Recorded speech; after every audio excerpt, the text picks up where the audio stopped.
So, little video tour of Jetstream G-GAVA. As you can see, she's reasonably complete. So, the overhead panel here is a British Aerospace, fairly standard on the buttons. This is a nav light I'm pressing here, strobe lights, ice observation lights, so they're on the inner of the engines.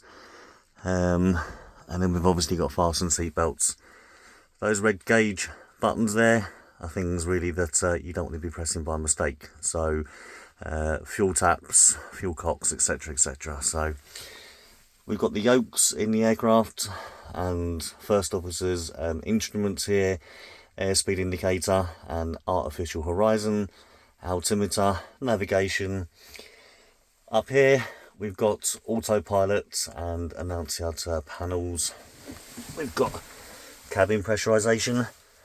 We've got a landing gear lever. Here is the control locks, the rudder pedals, and then obviously the engine instruments run down the side. So this was a two-pilot operation. Not too sure why BAE decided to put them on the captain's side, but depending on the operator,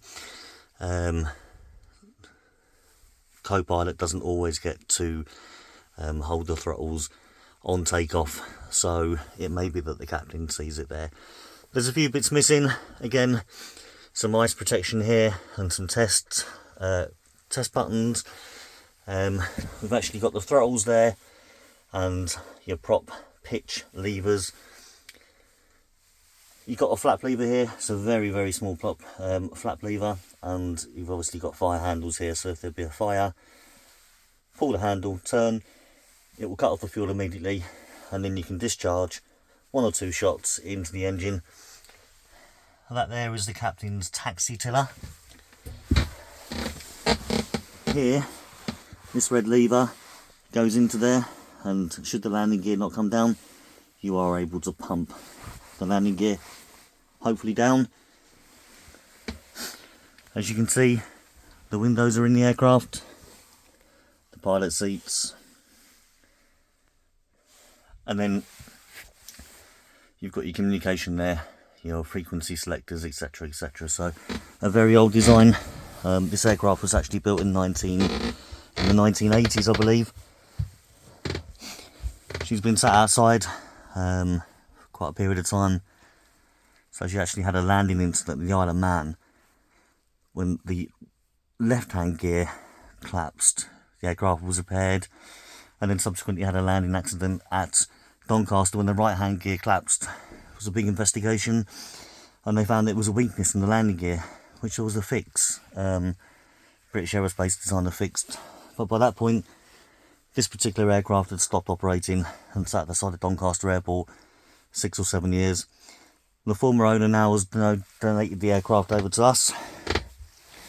In the summertime, when things are a bit warmer, you have a screwdriver, unscrew those, unlock those, and you can take the seats out, and we can take the seats out, clean them all down, some surface mould. Passenger lights, as you have. I'm 6'1", struggled to obviously stand up in this aircraft, but she's overly a very good thing. You'll notice, unlike modern passenger jets now, there is no flight deck door. This particular aircraft didn't have room for a flight deck door, so you have to hope that passengers aren't going to come and hit the pilots over the head. As we come down the aircraft, this red box here is the main wing spar that runs backwards and forwards, so you have to step over that as well, hence the red sign. This is a part of a aileron, which obviously has been taken off.